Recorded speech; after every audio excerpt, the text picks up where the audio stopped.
Hi, welcome to love talkies feel my love episode 40. చంద్రకి phone చేసిన వీరేంద్ర మాలతి వాళ్ల గురించి వాళ్ళు బ్రతికే ఉన్నారన్న విషయం చంద్రకి చెబుతాడు. దాంతో హడలిపోయిన చంద్ర తన పిఏని పిలుస్తాడు. అతను లోపలికి వచ్చి రావడంతోనే ఆవేశంగా తన కుర్చీలో నుంచి లేచి లాగిపెట్టి ఒక్కటిస్తాడు. ఆ దెబ్బకు షాక్ అయిన పిఏ చెంప మీద చెయ్యి పెట్టుకొని, సార్, నన్నెందుకు కొట్టారు అని అయోమయంగా అడిగాడు. కొట్టాలా చంపాలా? నీకు చెప్పిందేంటి, నువ్వు చేసిందేంటి? ఆ ఇద్దరిని చంపమని ఆ రోజే చెప్పాను కదా. నాతో చంపానని చెప్పి డబ్బులు తీసుకొని నీ బామ్మర్దికి కాంట్రాక్ట్ ఇప్పించుకున్నావు. కానీ ఇప్పుడు వాళ్ళు చావకుండా బ్రతికే ఉన్నారట అని కోపంగా అన్నాడు చంద్ర. అలా ఎలా జరుగుతుంది సార్? లేదు, వాళ్ళ ఇంట్లో ఉండగా ఇల్లంతా కాలిపోయింది. అయినా ఆ ఫొటోస్ మీరు కూడా చూశారు కదా అని అన్నాడు పిఏ.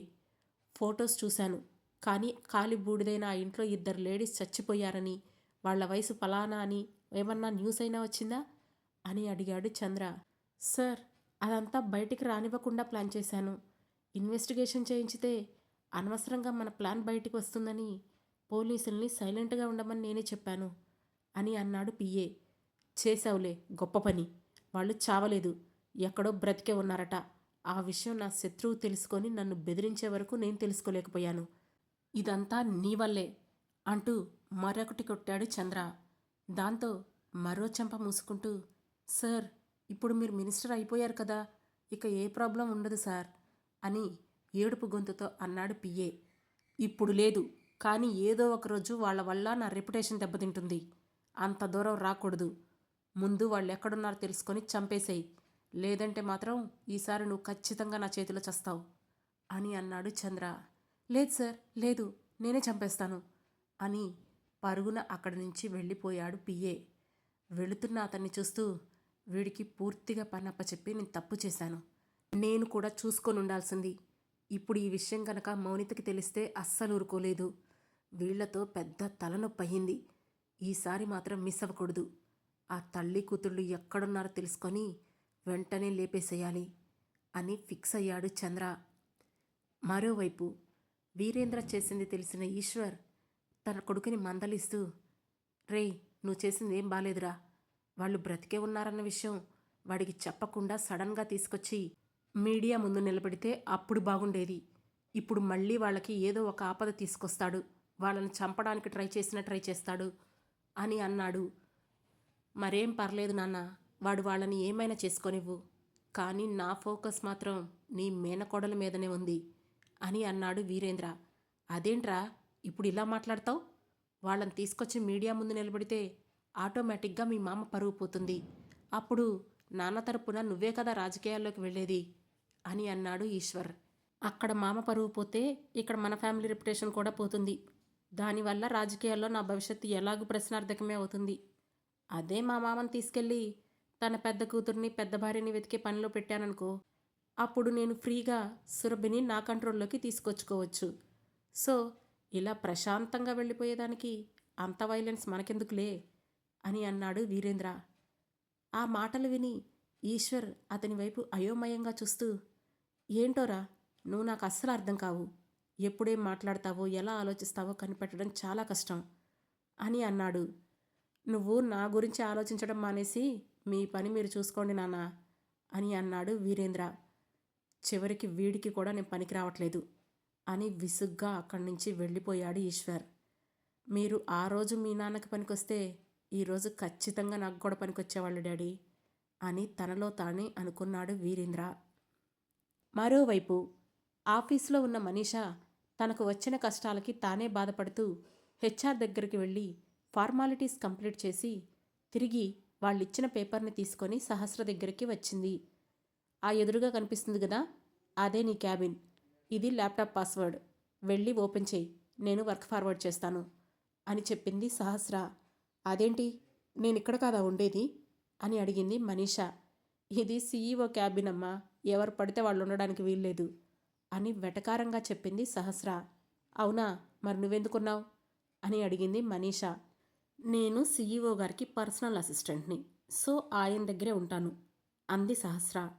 మరి నేను నీ అసిస్టెంట్ని కదా, నేను కూడా ఇక్కడే ఉంటాను అంది మనీషా. ఎక్స్ట్రాల్ చేయకుండా వెళ్ళి ఆ క్యాబిన్లో కూర్చో, లేదంటే ఆఫీసు బయట ఉంటావు అని అంది సహస్ర. ఆ మాటతో కాలు నేలకేసి కొట్టి వెళ్ళి ఎదురుగా ఉన్న క్యాబిన్లో కూర్చుంది మనీషా. ఆమె యాటిట్యూడ్ చూస్తుంటే సహస్రకి కోపం వస్తోంది. కానీ కంట్రోల్ చేసుకుంటూ ఎదురుగా ఉన్న రుద్ర వైపు చూసి, సార్, మీకు అంత కష్టంగా ఉన్నప్పుడు ఆ అమ్మాయిని ఆఫీసులో ఎందుకు చేర్చుకున్నారు అని అడిగింది సహస్ర. మా మమ్మీ కోసం అని చెప్పాడు రుద్ర. మరి అలానే మీ మమ్మీ కోసం అమ్మాయిని పెళ్లి కూడా చేసుకోవచ్చు కదా, చిన్నగా గొనిగింది సహస్ర. ఎదవ సలహాలు ఇవ్వడం మానేసి ముందు వర్క్ చూడు అన్నాడు రుద్ర. దాంతో మూతి తిప్పుకొని సిన్సియర్గా వర్క్ చేయడం మొదలుపెట్టింది సహస్ర. లంచ్ టైం అవడంతో తన సీట్లో నుంచి లేచి బయటికి వెళుతున్న రుద్ర సహస్ర తన వెంట రాకుండా వర్క్ చేసుకోవడం గమనించి, అతను ఏంటి లంచ్కి రావా అని అడిగాడు. నేను ఈరోజు లంచ్ బాక్స్ తెచ్చుకున్నాను సార్, మీరు వెళ్ళేసి రండి, నేను పాంట్రీలో తినేస్తాను అని అంది సహస్ర. మరేం పర్లేదు, ఆ లంచ్ బాక్స్తో రెస్టారెంట్లో కూడా కూర్చొని తినొచ్చు అన్నాడు రుద్ర. లేదులేండి సార్, ఆ రెస్టారెంట్లో ఉండే ఆ ఆంటీ నన్ను తినేసేలా చూస్తోంది. ఆమె చూపులు చాలా భయం కలిగించేలా ఉన్నాయి. నేను రాను, మీరు వెళ్ళరండి అంది సహస్ర. ఆ మాటతో నుదురు చిట్లించిన రుద్ర, ఏంటి, ఆమె నీకు ఆంటీనా? నీకు ఆంటీలా ఎందుకు కనిపించింది? తను జస్ట్ నీకంటే 3-4 ఇయర్స్ మాత్రమే పెద్దది. అయినా ఇకపోతే తను నీ వైపు ఎందుకు అంత సీరియస్గా చూస్తుంది అని అడిగాడు. ఆ మాట నన్ను అడిగితే నాకేం తెలుస్తుంది సార్, బహుశా తను మీకేమైనా సైట్ కొడుతుందేమో, నేను మీ వెంట రావడం చూసి అలా ఉండుంటుంది అని మెల్లగా అంటూ ఒక్కసారిగా తాను ఏమన్నదో అర్థమై వెంటనే ఒక కన్ను మూసి మరో కన్ను తెరిచి రుద్ర వైపు చూసింది. అప్పటికే హ్యాండ్స్ ఫోల్డ్ చేసుకొని సీరియస్గా ఆమెను చూస్తున్నాడు రుద్ర. అంటే సార్, అది కేవలం నా అభిప్రాయం మాత్రమే అని చిన్నగా గొనిగింది సహస్ర. ఇప్పుడు నువ్వు రెస్టారెంట్కి వస్తున్నావా రావట్లేదా అని అన్నాడు రుద్ర. ఇంకా ఎక్కువ చేస్తే ఏమంటాడో అనిపించిన సహస్ర వెంటనే పైకి లేచి రుద్ర వెంట బయటికి నడిచింది.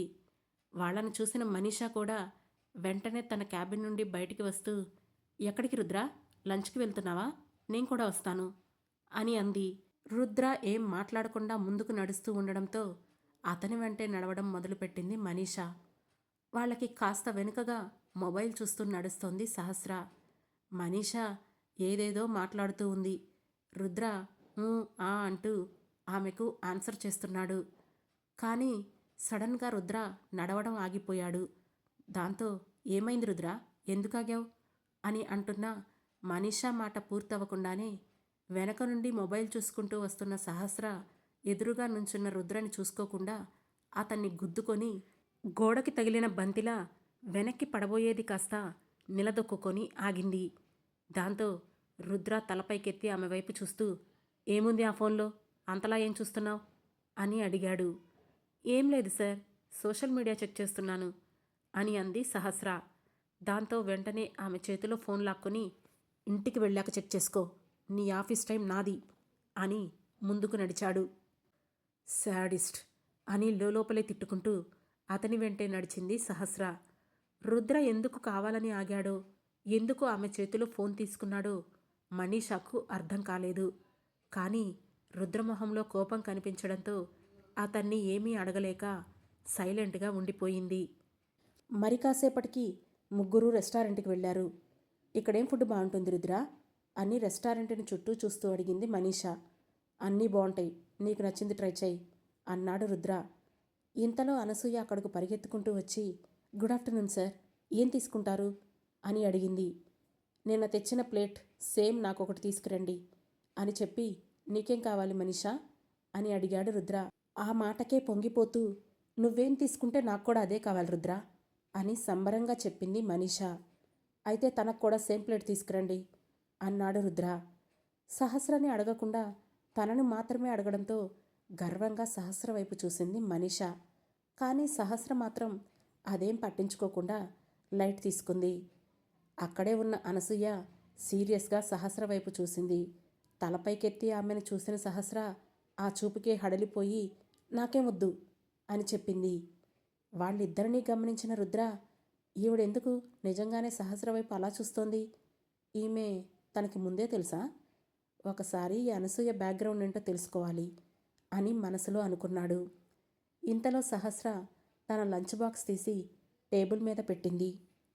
ఏంటి, నువ్వు ఇంటి దగ్గర నుంచి లంచ్ బాక్స్ తెస్తావా చీప్గా అని మొహం అదోలా పెట్టి అడిగింది మనీషా. హా, ఇందులో ఏమైనా తప్పుందా అని అడిగింది సహస్ర. ఇక మనీషా ఏం మాట్లాడలేదు. 10 నిమిషాల్లో భోజనం ప్లేట్ తీసుకొచ్చి రుద్ర మనీషా ముందు పెట్టింది అనసూయ. ఆ ఫుడ్ ప్లేట్ చూసిన మనీషా షాక్ అవుతూ, ఏంటి ఇంత ఫుడ్ ఇచ్చింది, ఇప్పుడు ఇదంతా తినాలా అని అడిగింది. ఖచ్చితంగా తినాలి అన్నాడు రుద్ర. ఇంతలో సహస్ర తన లంచ్ బాక్స్ ఓపెన్ చేసింది. అందులో పెరుగన్నం, నిమ్మకాయ ముక్క ఉన్నాయి. అవి చూసి మొహంలో ఇంకాస్త అసహ్యాన్ని చూపిస్తూ, ఏంటిది, లంచ్ బాక్స్ ఇలా కూడా ఉంటుందా అని అడిగింది మనీషా.